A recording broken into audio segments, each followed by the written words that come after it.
México ya es el cuarto país con más fallecidos por COVID-19 en el mundo.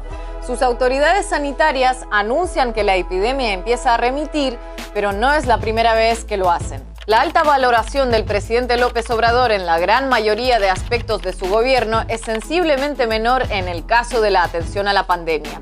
Y todo sucede en medio de una alta polarización política y mediática tras la llegada al poder del primer gobierno mexicano de centroizquierda en más de 70 años. ¿Qué está pasando en México? ¿El coronavirus está golpeando con fuerza al país o es una impresión causada por motivos políticos? Te lo contamos en este video.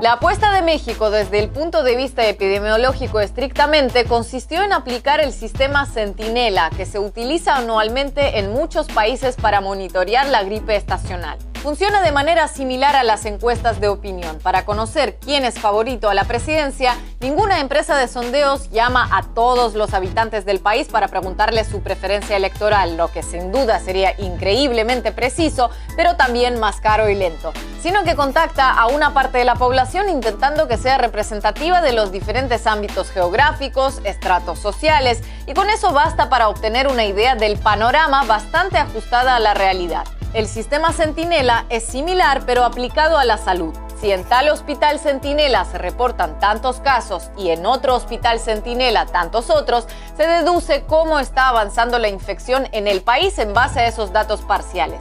La polémica en torno a este método, sin embargo, surgió desde el inicio, puesto que epidemiólogos mexicanos y de otros países dijeron que si bien para la influenza de cada año funciona muy bien, en el caso del nuevo coronavirus, que es un virus muy diferente en términos de capacidad de contagio, tiempo para la aparición de síntomas y letalidad, el sistema Centinela es claramente insuficiente.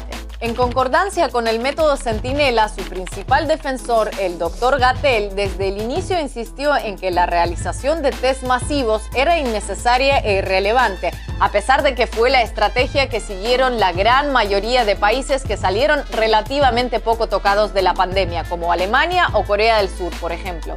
Y si bien también es cierto que algunos países aplicaron test masivos como Estados Unidos y no por ello obtuvieron buenos resultados, la verdad es que entre los países más exitosos, la detección temprana fue un rasgo común. A mediados de marzo, las autoridades aconsejaron evitar desplazamientos innecesarios y mantener una sana distancia. Se suspendieron las clases, los eventos masivos, actividades económicas no esenciales y se privilegió el teletrabajo. Pero al contrario que otros países, desde el principio el gobierno mexicano anunció que no decretaría un confinamiento obligatorio bajo ningún concepto, a diferencia de países tan disímiles como Paraguay, Italia, Argentina, China, en Wuhan o Reino Unido.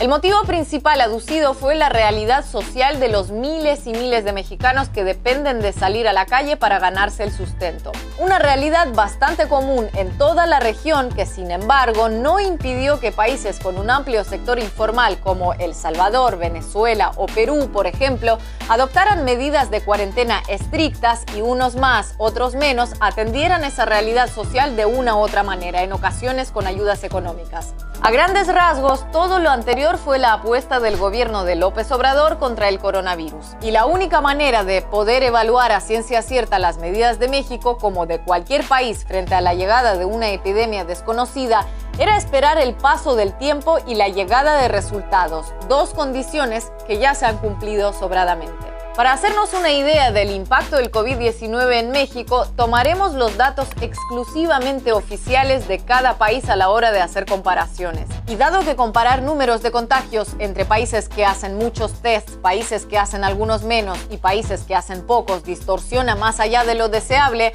tomaremos como cifra para comparar el número de fallecimientos por millón de habitantes, para además evitar el sesgo de comparar países grandes con chicos.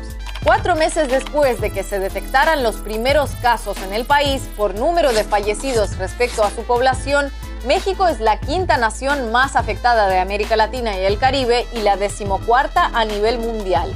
lejos todavía de Bélgica, Reino Unido o España, pero similar a Ecuador y no muy lejos de Brasil, un 18% por debajo en fallecidos por millón de habitantes. Pero lo que más polémica y preocupación levanta entre los mexicanos es que la pandemia, al contrario que en muchos de los países más afectados durante estos meses, no remite aún, por lo que previsiblemente seguirán sumándose contagios, fallecimientos y la nación seguirá escalando posiciones en ese ranking de fallecidos a nivel mundial. De hecho, el director de emergencias de la OMS, organismo que apoyó las primeras medidas de México, hoy advierte que levantar las restricciones a ciegas en las circunstancias epidemiológicas que atraviesa México puede llevar a una aceleración de los contagios. 3 semanas después del anterior suavizamiento de medidas decretado el 1 de junio, el número total de fallecimientos se había duplicado. Desde el 17 de mayo hasta los datos oficiales completos más recientes de la primera semana de julio, cada día, sin excepción, han fallecido al menos 400 personas por COVID-19. Las autoridades sanitarias mexicanas aclaran que la pandemia ahora está remitiendo, pero muchos de sus compatriotas no lo terminan de tener claro porque no es la primera vez que afirman algo similar. Las previsiones de las autoridades sanitarias variaron y se actualizaron con mucha frecuencia, siempre hacia peor. El objetivo de la estrategia epidemiológica también varió en los discursos. De anunciar que se contendrían efectivamente los contagios y muertes, se pasó a decir que lo que se buscaba realmente era que no colapsaran los hospitales. También hubo mensajes contradictorios entre las autoridades sanitarias y el Ejecutivo, tanto en torno al final de la pandemia como las medidas a seguir.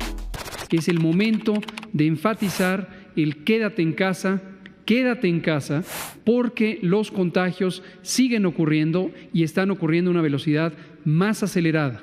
O sea, vamos bien, porque se ha podido domar la epidemia. Empezará a tener esta forma plana y será completamente horizontal. Todavía nos falta mucho tiempo para eso, nos faltan varias semanas, posiblemente meses. Ya falta muy poco. Yo tengo mucha fe, tengo muchas esperanzas de que vamos a terminar de domar la pandemia. No quiere decir en modo alguno que volvemos a la normalidad. Hemos podido domar la pandemia. Esta es una epidemia que va a durar mucho. Además, la manera en que se presentan los datos, por más que se ha explicado muchas veces desde portavoces oficiales, resulta confusa visualmente porque al no ser completos los datos de los últimos días, parece que la curva está descendiendo. Es decir, para el público en general, la impresión es que en la última semana ha habido un brusco descenso, cuando en realidad los datos de ese periodo aún no están completos porque tardan en procesarse hasta 10 días. Así, por ejemplo, el número de fallecidos del 5 de junio, publicado en la web oficial el 10 de junio, era distinto al número de fallecidos del 5 de junio, la misma fecha, pero reportado el 15 de junio, cuando ya se habían procesado todos los datos. ¿Ánimo de ocultación? Para nada. De hecho, las cifras oficiales se han difundido ampliamente en todo momento, pero en algunos aspectos de forma confusa. Algo que jugó en contra del esfuerzo divulgativo de las autoridades, generando frustración en la población por un descenso que nunca llegaba y burlas entre los adversarios del gobierno. Porque, por supuesto, medios y partidos opositores aprovechan toda la situación para tergiversar, caricaturizar, exagerar y manipular la realidad. Pero tampoco se puede decir que se dediquen a inventarla por completo porque los datos son los que son.